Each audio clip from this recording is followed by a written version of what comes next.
This is chapter 12 of Everblaze. Brand's stark, windowless house was just as bleak as Sophie remembered.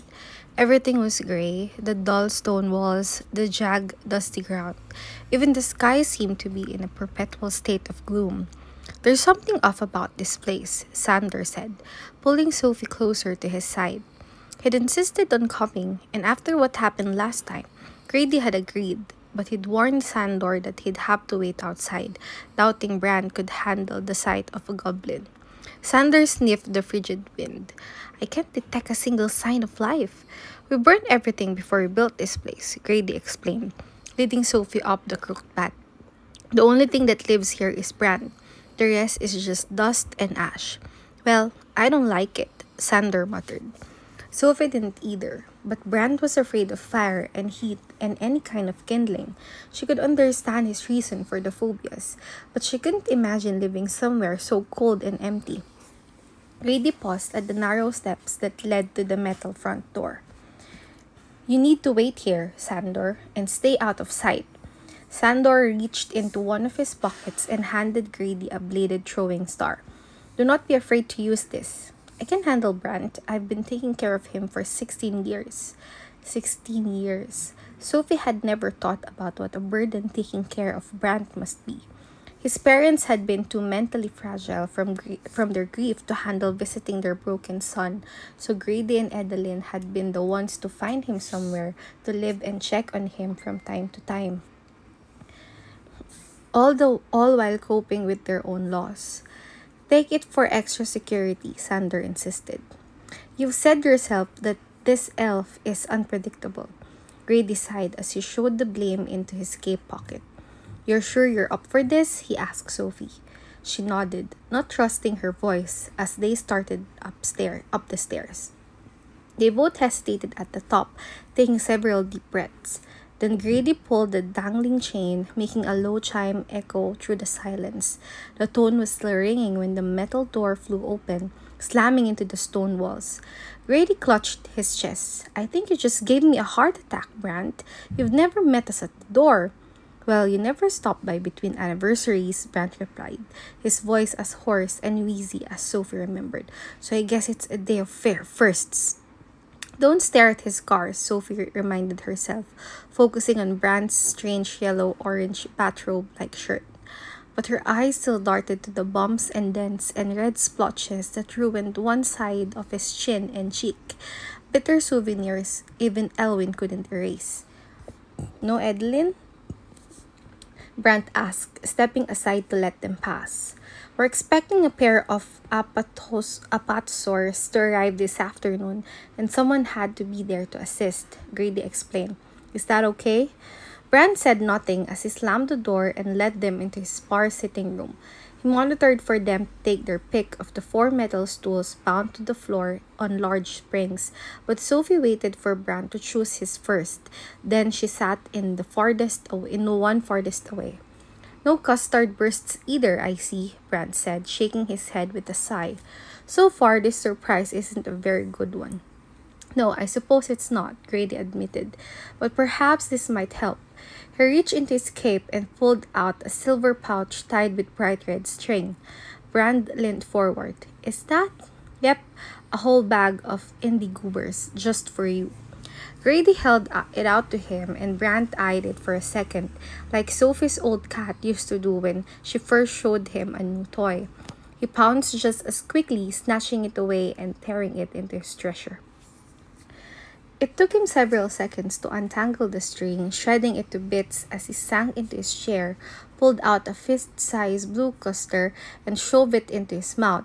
Blue drool trickled down his lips, and he struggled to chew the oversized mouthful, but that didn't stop him from saying, I guess this is almost as good, but next time I want custard bursts. Edeline will bake a good double batch, Grady promised. And I want more of these too. Brand shoved another in his mouth, covering his bottom lip with blue slime. Sophie had no idea what indie goobers were, but she was pretty sure she never wanted to try them. So, are you going to tell them why you're here? Brand asked, spraying spittle with each word. Or do you have to guess? Actually, that might be fun. His sharp blue eyes bored into Sophie's like laser beams. It has to do with her, doesn't it? You never made surprise visits before she came along. So, what would she want? He rubbed his chin, smearing blue drool into his scars. Sophie had to look away. She studied the room, looking for any clues to how Brant spent his long, lonely days. There were no books or paper, no gadgets or tools, nothing but bare walls and empty space, like a really clean person. You can't have it, Brant screamed, sending Sophie scrambling to her feet. Grady rushed in front of her, but Brant was backing slowly away.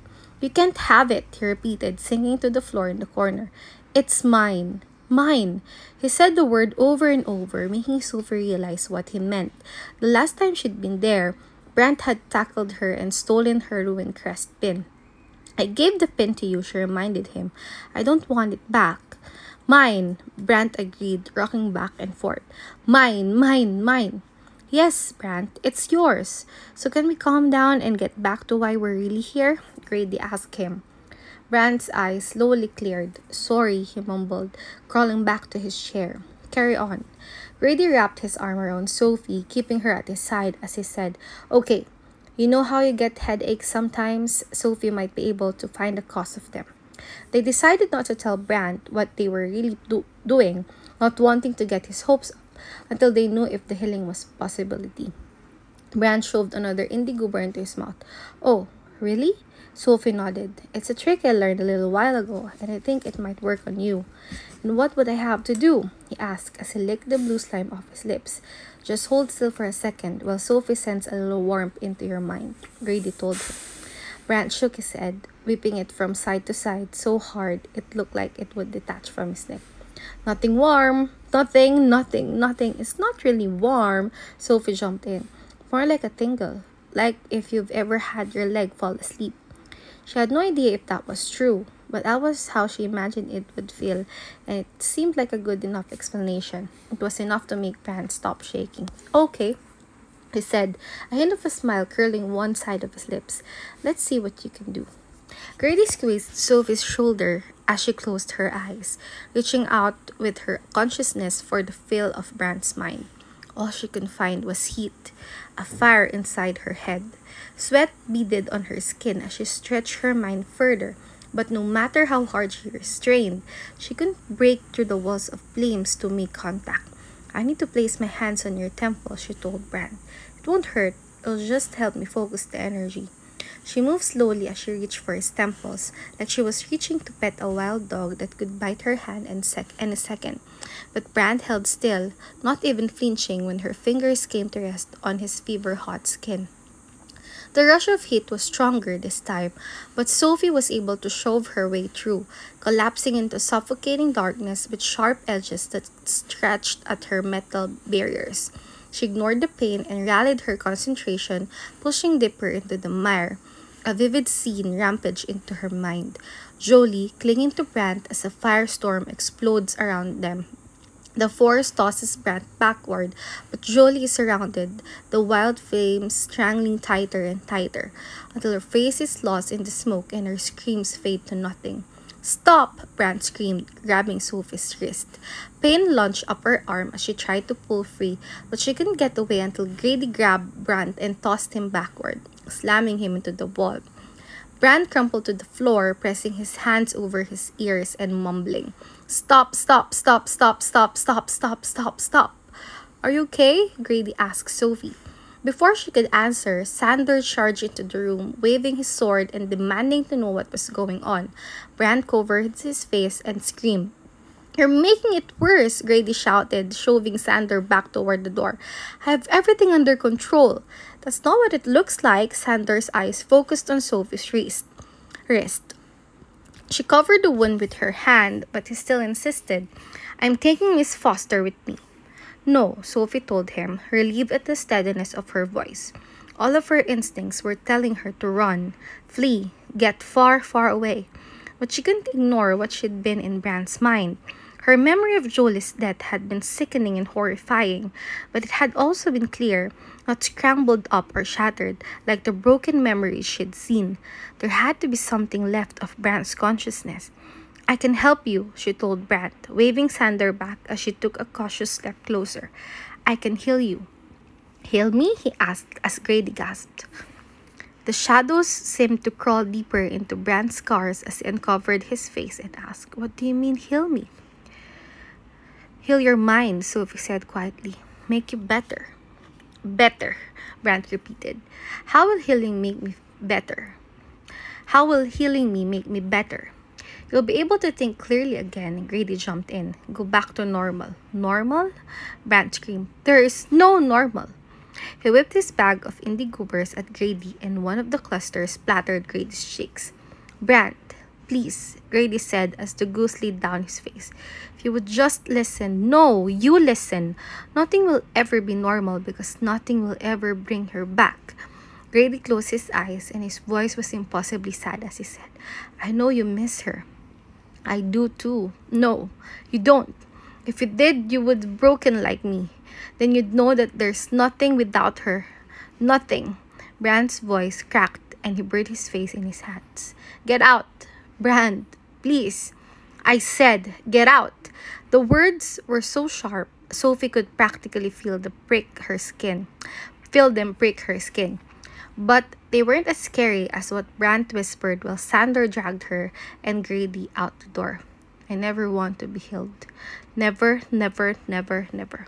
Sophie didn't feel Grady take her hand or the warm light whisk her away. She didn't feel the pain in her wrist, though she was sure that would hit her when she got home. All she felt were the claws of fear and doubt raging inside her, twisting and tearing and shredding her soul. Because if Brant didn't want to be healed, Prentice might not want to be either.